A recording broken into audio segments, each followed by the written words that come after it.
Hello, this is Audrey, and I'd like to welcome you to the second day of the Dataverse Advent Calendar.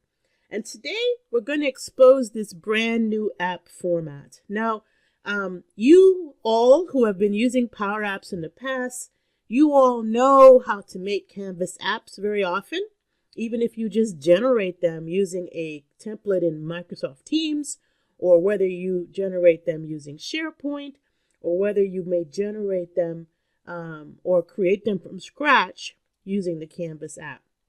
But when you start using Dataverse, you have a brand new app format that you can consider. Anyone know what new app format I'm thinking about? In fact, those of you that said model-driven, you're right, but there's also another type. So there's more than one app format available. There's also the converged app. And we'll talk more about that as time goes on. But also look at how do we decide what app formats to use in general. And this is another context type video. And we'll get some context on some good strategy here in this video. And then as we move on through the series, we'll get to do more and more. All right, so what kind of apps can I build on Dataverse? We have a guidance doc in learn.microsoft.com on this topic of model-driven versus Canvas. Encourage you to read this. I will put the link in the description as well. But please note, we probably should update it because it doesn't include the idea of the custom pages as well. So we'll talk about that as we go through this. So let's take a look at what I mean by model-driven apps for those of you who don't know what I mean. So in Dataverse, if you go to the Create tab in Power Apps, if you go to the Create tabs, you will notice on the bottom that we have all these template apps. And 3 of the template apps are model-driven apps. And they're really good model-driven app examples because it shows you all you can do with model-driven. I went ahead and built the innovation challenge here quite a while ago, just to show you kind of what it looks like. Model-driven apps have a unique appearance in that they have kind of like these widget squares and lists and grids and forms, and this is all makes up what model-driven is. It's really easy to build a model-driven app because you don't configure each and every control like you do in Canvas app. It is in fact model-driven. What does that mean? It means it's driven by the data model. So if I go into tables and I have a table that's an account table, the model-driven app is going to look at how I modeled this table.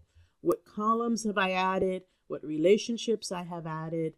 What forms, what views, what charts, what's dashboards, and all of these different pieces, which we will talk about in detail when we get into tables, they are going to drive how this app is built.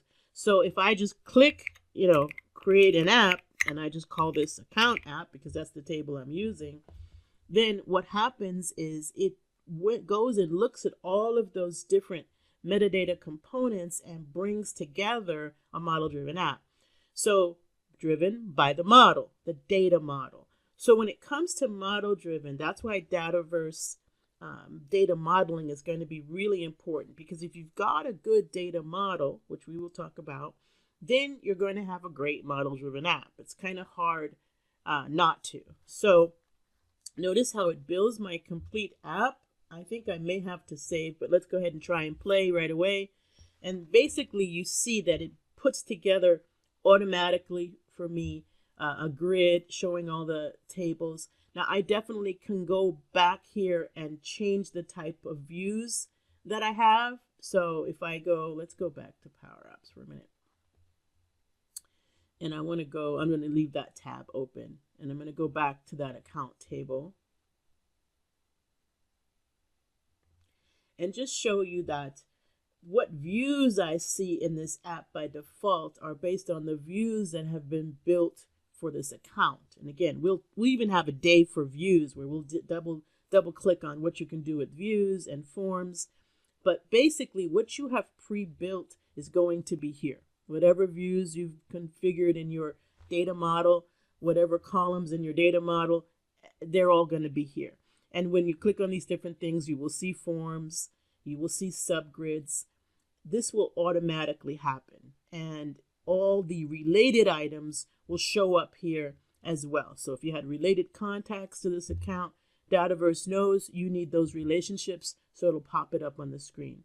You also get these commands at the top. And again, we'll get to do this together and deep dive into it. We get these commands at the top where we can do things with this work item, or the commands on the main form where we can select things and do things in bulk. So it's really good to see how quickly this comes together. But you don't have that ability to kind of, like you do in Canvas apps, you click on this word and you change its color to blue, or you change its color to red. That's not an option, right? Basically, the UI is pre-designed, but you do have some customization options, both no code and low code. Okay, so there are ways to customize this. And the beautiful thing is you can add custom pages to your model-driven app. So if I go back to where I was when I first built my app, you notice that I can add other table views. I can add dashboards, even from Power BI. So like if I have any Power BI dashboards stored in my solution, they will come up here and I can add them. But also any dashboards that I may have saved here. And then custom, here's where you get that custom page that will give you the option to do anything you can do in Canvas apps. Big difference between model-driven and Canvas is model-driven doesn't have the easy connections to those 800 connectors that we have, like to all those different connectors that we have. Dataverse model-driven app connects to model-driven apps. That's what it does. However, you can add a custom page that interacts with this model-driven app, and that custom page can connect to any one of those connectors. So that's what I mean by don't forget you can have the best of both worlds. So it's extremely beneficial to take advantage of the speed of the model-driven, but also the experience that you can build with custom, plus all those other connectors that you get with custom. So I'll put a link to the description of an example of a custom page inside of model-driven that I actually built out on YouTube. It's a SharePoint document library in the context of a model-driven app. So keep that in mind, all right? So with that in mind, the Innovation Challenge app that I built to just show you notice that we have widgets for charts, and basically you just add the chart like a widget, and we'll do this together soon too. And it'll show up there. We don't have to do any coloring or anything like that. It just happens. And you notice that I have 3 tables associated with this. The challenges, because this is a way things that we need to work on, or challenges, and then have people submit ideas on how to solve those challenges. And then based on the ideas selected to create the projects to handle those ideas. So this is one of those model-driven apps that you could adopt yourself and start using. It's really a cool app. So all that in mind, I'm going to go back to PowerPoint and just kind of sum this up in what I consider to be essential thinking. So when you're deciding, because once you have Dataverse, you're going to have this new option of model-driven. So you're going to make that decision. Oh, today, should I be building a Canvas app or should I be building a model-driven app? And I say the way to do that is to focus on your users. Think about, and maybe make a note, like when you do your envisioning, make notes around what your users need. Also pay attention to where your users are working and what devices they're using. So I used to work in construction, and in construction, some people are working outside, some people are working inside, some people are working, so the diversity of where they're working and what they're looking to do truly matters. So if you look at like Devin here, Devin works on a desktop most of the time. And so he has no problem using model-driven apps and views because he's actually trying to track business process flows. And so he loves the model-driven app for its ability to surface where everybody is on a certain process, right? And he finds it easy to filter across his entire portfolio of projects in a model-driven app. Whereas while he's mobile, he uses a Canvas app for his action items. So any requests for change and things like that, he might see on a Canvas app and or a Teams app where he can incorporate some collaborative activities along the way, such as meetings and chat. Evans, on the other hand, he has specific contracts that he's handling, construction contracts, and he's hardly ever in the office. He's out at the construction sites. He moves from one to the other. So he prefers a real mobile-friendly type of thing. He's either going to use his phone or his tablet device. And what he's looking for is to quickly find out what's pending his attention, such as approvals. So he might just glance at a phone app, see there's an approval needed, and be able to tap one or two things with his finger to handle that. But he does also use the model-driven apps to look at the dashboards for cross-project filtering and analytical insights. For instance, he might have 4 construction projects that are all related to the same owner. So he may actually use a Power BI dashboard that's in a model-driven app in order to find out the health of the overall construction program, not just the projects that are related to it.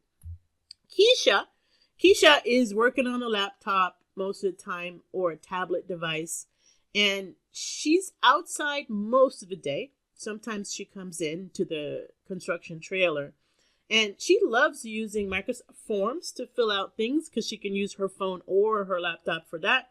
But she also uses a model-driven app to submit her change requests and to review scheduling and cost-related approvals. Kind of find out what has she submit that has been approved by the product owner.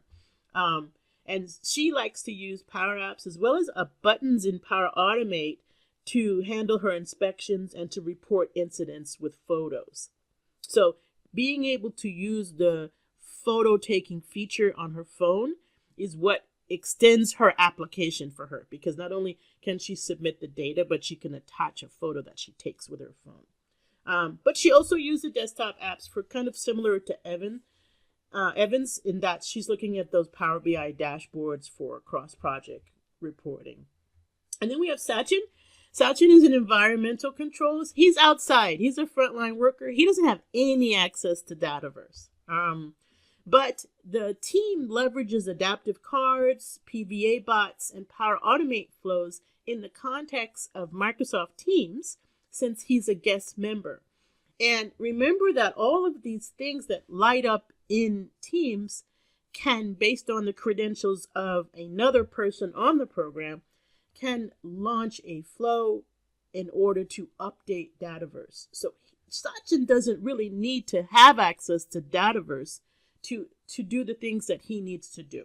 And most of the time he's reporting on inspections and environmental concerns. Maybe they've discovered something, maybe an endangered species or such. He needs to report that. He can do that in a friendly adaptive card.